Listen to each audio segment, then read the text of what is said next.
ইরানের বন্দরগুলোতে মার্কিন যুক্তরাষ্ট্রের সামুদ্রিক অবরোধের দ্বিতীয় দিনে হরমুজ প্রণালীতে আটকা পড়েছে অসংখ্য তেলাবিব ট্যাংকার।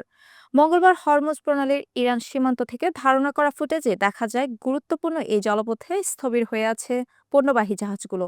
বিশ্বের মোট জ্বালানি তেল ও তরল প্রাকৃতিক গ্যাসের 20% এই সরু জলপথ দিয়ে পরিবাহিত হয়। ফলে এই অবরোধের প্রভাবে বিশ্ববাজারে বড় ধরনের অস্থিরতা তৈরি হয়েছে।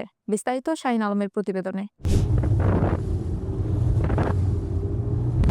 মার্কিন প্রেসিডেন্ট ডোনাল্ড ট্রাম্প জানিয়েছেন, জাহাজ চলাচলের উপর ইরানের চাপিয়ে দেওয়া অতিরিক্ত টোল বা চাঁদাবাজির প্রতিক্রিয়ায় এই অবরোধ আরোপ করা হয়েছে। ইউএস সেন্ট্রাল কমান্ড জানিয়েছে, এই অভিযানটি নির্বাচনমূলক। শুধুমাত্র ইরানের বন্দরে প্রবেশকারী বা সেখান থেকে ছেড়ে আসা জাহাজগুলো এই অবরোধের আওতায় থাকবে।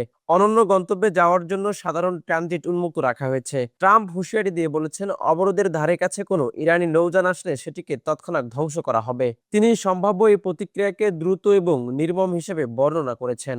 অন্যদিকে ইরান শুরু থেকেই দাবি করে আসছে যে হরমুজ প্রণালী তাদের নিজস্ব জলসীমার অন্তর্ভুক্ত। ইসলামিক রেভলিউশনারি গার্ড কর্পস জানিয়েছে, এই জলপথের সমস্ত ট্রাফিক তাদের পূর্ণ নিয়ন্ত্রণে রয়েছে। তবে তারা স্পষ্ট করেছে যে অসামরিক জাহাজগুলো ইরানি নিয়ম মেনে চলাচল করলে তাদের বাধা দেওয়া হবে না। চীনের পররাষ্ট্র মন্ত্রণালয় ট্রাম্পের এই পদক্ষেপকে বিপজ্জনক এবং দায়িত্ব জ্ঞানহীন বলে অভিহিত করেছে। বেইজিং সতর্ক করে বলেছে যে এই অবরোধ শুধুমাত্র সংঘাতকে আরো উস্কে দেবে। এদিকে পাকিস্তানে অনুষ্ঠিত সাম্প্রতিক কূটনৈতিক আলোচনা কোনো দীর্ঘমেয়াদী সমাধান দিতে ব্যর্থ হয়েছে। তবে ইসলামাবাদ ইঙ্গিত দিয়েছে যে দ্বিতীয় দফা আলোচনার পথ এখনও খোলা আছে। পরিস্থিতি নিয়ন্ত্রণে যুক্তরাজ্য এবং ফ্রান্স একটি সম্ভাব্য প্রতিরক্ষামূলক নৌ মিশন পরিচালনার বিষয়ে আলোচনার প্রস্তুতি নিচ্ছে। জ্বালানি সরবরাহে বিঘ্ন ঘটায় বিশ্ববাজারে তেলের দাম হু হু করে বাড়ছে। এর প্রভাব পড়ছে সাধারণ পণ্যবাহী জাহাজেও।